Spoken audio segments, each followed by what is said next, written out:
তছনছ হয়ে গেল সন্দেশখালী ১ নম্বর ব্লকের পাথরঘাটা গ্রাম সহ বেশ কয়েকটি এলাকা।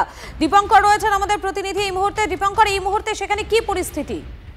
দেখো, পরিস্থিতি ধীরে ধীরে স্বাভাবিক হওয়ার চেষ্টা রয়েছে প্রশাসনের তরফে, কিন্তু কয়েক মিনিটের যে ঝড় এবং টর্নেডো ঝড়ের কথা বলা হচ্ছে, যাতে প্রায় ১০০-র বেশি বাড়ি ক্ষতিগ্রস্ত হয়েছে। একই সঙ্গে প্রায় ১৫-২০টি বিদ্যুতের খুঁটি যা ভেঙে পড়েছে, তাতে এই বিদ্যুৎ সম্পূর্ণ বিচ্ছিন্ন হয়ে গেছে গোটা সন্দেশখালী জুড়ে। ৬ থেকে ৭ জন আহত, তাদেরকে স্থানীয় হাসপাতাল থেকে নিয়ে যাওয়া হয়েছে। তাদের অবস্থা আশঙ্কাজনক, কয়েকজনের আছে, তাদেরকে চিকিৎসা যাতে ঠিকঠাক পায় সেই ব্যবস্থা প্রশাসনের তরফে করা হচ্ছে।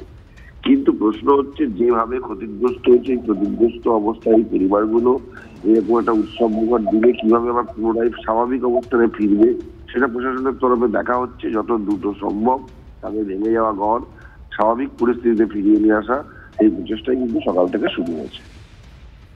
একেবারে ধন্যবাদ তোমাকে। পাথরঘাটা গ্রামে আজ দুপুরে মাত্র কয়েক সেকেন্ডের ঝড়, সেই ঝড়ে যেভাবে আপনারা দেখলেন গাছপালা তছনছ করে কিছু ঘরবাড়ি ভেঙে অ্যাসবেস্টারে যতগুলো ঘর ছিল আমরা দেখলাম, সব ঘরে ভিজিট করলাম। খবর পাওয়ার সঙ্গে সঙ্গে চলে এসেছিলাম, এসে দেখলাম প্রচুর ক্ষয়ক্ষতি হয়েছে এবং ঘরের টালি অ্যাসবেস্টার যা ছিল সব উড়িয়ে